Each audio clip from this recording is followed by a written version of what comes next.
Hey, Kanoho, I think I need your help. Sure, Uncle. What do you need? My electric bill, it went from $250 to $400, and we didn't change nothing. In fact, we use less power now than before. Whoa, I hearing this everywhere now, Uncle. People really hurting. And when you use less, you pay more. How's that? Use less, you get one higher rate. Holy mackerel, what can we do? You can dispute the reading, get MECO to come check the meter. But a lot of these rate jumps are approved. How can we afford this? Where's the limit? Pretty soon we'll be using candles and torches again. Power is a basic necessity, and we pay government to keep it reliable and affordable. But our government is failing us. It's a scandal. So, who's at fault?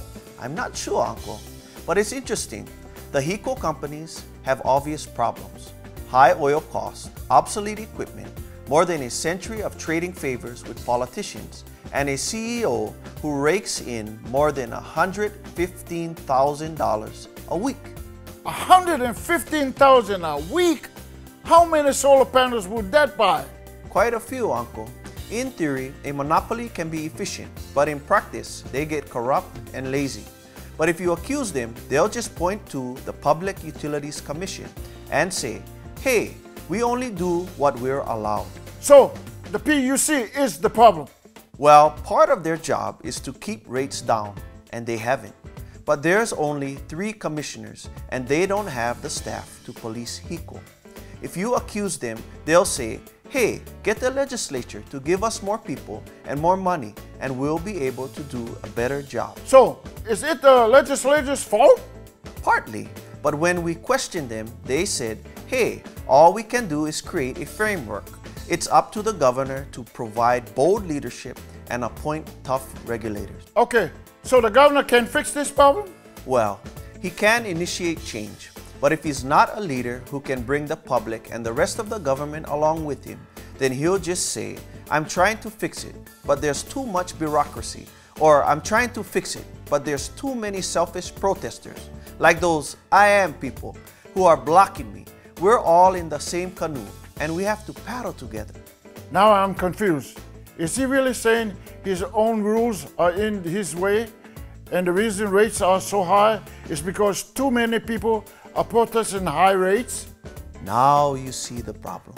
$115,000 a week, but it's nobody's fault? I didn't say that. It's more like nobody is willing to take responsibility. Everybody waiting for the other guy to do something. Our government needs to rewrite its contract with HECO and bring in some competition.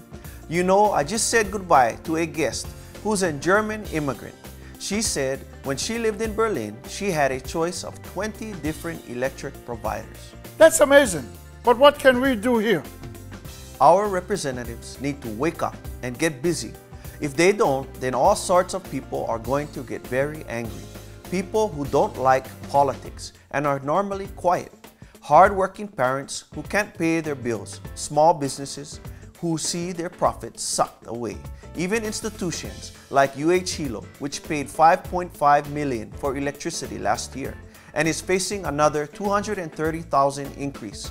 Once everybody is truly fed up, it won't be hard to organize a statewide ratepayers revolt. You mean protests? Oh yeah, and massive non-payment, and slates of new candidates, whatever it takes. If things go on as they are, there will be an earthquake. This is an issue that touches everyone. It could be a career buster for play-it-safe politicians. It's happened before. It can happen here. $400? I think I'll pay it in pennies and mail it. Postage due. Imagine if everybody did that. I am Kanoho Wailuku Helm, and I approve this commentary.